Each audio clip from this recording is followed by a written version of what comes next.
नागपूर महानगरपालिका आयुक्त घटनास्थळी पोहोचलेले आपण हे दृश्य या ठिकाणी बघू शकतो। गंभीर परिस्थिती या ठिकाणी पालिका आयुक्त स्वतः आलेले आहेत। वाहनं इथपर्यंत येऊ शकत नाही, परंतु ही परिस्थिती जी आहे ती अत्यंत गंभीर आहे। सर काय सांगणार? 2,500 विद्यार्थी अडकले होते। शाळा प्रशासन म्हणते की मनपाची इथले स्थानिक अधिकारी जे आहेत ते जबाबदार आहेत। नाही, याच्यामध्ये दोन विषय आहे की 2 घंट्यामध्ये जवळपास 110.8 mm पाऊस झाल्यामुळे याच्या इकडे पण एक नाला आहे, इकडे पण आहे, आणि दुसरं आहे की वर्ल्ड बँक डिव्हिजनचं काम सुरू आहे, त्याच्यामुळे त्याची अडचण झालेली आहे। आम्ही पूर्ण आमची डिझास्टरची टीम, फायरची टीम लावून मुलांना सुखरूप आपण बाहेर काढण्याचं काम प्रशासनाकडून सुरू आहे।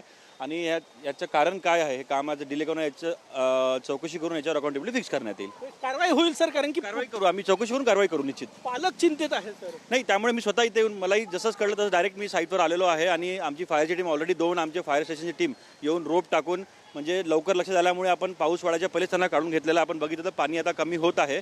परंतु माझी एक विनंती आहे या माध्यमातून की आज नागपूरमध्ये येलो अलर्ट होता, परंतु तो आता ऑरेंज अलर्टमध्ये कन्वर्ट झालेला आहे, आणि उद्या पण सुद्धा ऑरेंज अलर्ट आहे आणि परवा ऑरेंज अलर्ट आहे। त्यामुळे सगळ्या नागरिकांनी, इथेच नाही जे लो लाईंग एरियामधले लोक आहेत त्यांनी थोडं सावध राहावं, आणि लोकांनी अनावश्यक घराच्या बाहेर न निघू। आपल्याला सगळ्यांना माहीत आहे की 2023मध्ये पण जेव्हा कमी वेळामध्ये जास्ती पाऊस होतो तेव्हा पूर परिस्थिती निर्माण होत असते। त्यामुळे आमचे सगळे, मी असो किंवा माझी AMC असो, माझी फायर टीम असो, सगळे लोक ऑन फील्डवर आहे, परंतु नागरिकांनी पण सहकार्य करून त्यांनी विनाकारण घराच्या बाहेर निघावं नाही। आता उद्या ऑरेंज अलर्ट आहे, उद्या शाळांचा आणि कॉलेजचं आम्ही निर्णय घेऊ डिझास्टर मार्फत। मी जिल्हाधिकाऱ्यांशी पण चर्चा करेल, उद्या सुट्ट्या द्यायच्या आहे की काय द्यायचं ते चर्चा करून आम्ही निर्णय घेऊ।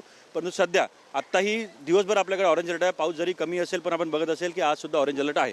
सगळे मुलं विद्यार्थी सुरक्षित आहे, कुठे काही नाही, 2-3 ठिकाणी लो लाईंग एरियामध्ये पाणी आहे, जसं एअरपोर्टच्या चौकामध्ये आहे, आणि जे काही आपले अंडरब्रिज आहे आमचे पंपिंग सुरू आहे, परंतु जेवढा पाऊस दिवसभरामध्ये यावं लागतं त्या 1 घंट्यामध्ये झाल्यामुळे ते कॅपॅसिटीनुसार पण पुढच्या 2 घंट्यामध्ये पूर्ण पाणी कमी होईल आणि निघून जाईल।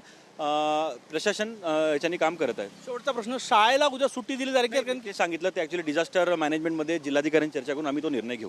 नक्कीच प्रशासन जे आहे, महानगरपालिका प्रशासन या ठिकाणी घटनास्थळी दाखल झालेले आहे। डॉक्टर विपिन इटनकर मनपाचे आयुक्त या ठिकाणी पाहणी करतात। सगळ्यात महत्त्वाचं ज्या शाळेत विद्यार्थी अडकलेले आहे तिथली पाहणी जी आहे ती आयुक्तांमार्फत या ठिकाणी केली जात आहे, आणि यात दोषी कोण आहे त्यांच्यावर कारवाई केली जाईल असं महानगरपालिका आयुक्तांकडून सांगितलं जातं। आपण ही परिस्थिती या ठिकाणी संपूर्ण फायरची टीम या ठिकाणी आली, स्वतः महानगरपालिकेचे आयुक्त या ठिकाणी पोहोचलेले आहेत, आणि विद्यार्थ्यांच्या रेस्क्यू ऑपरेशन्सची संपूर्ण आढावा जो आहे तो या ठिकाणी घेतला जातोय। कॅमेरामॅन सचिन सयामसह गजानन उमाटे, TV9 मराठी, नागपूर।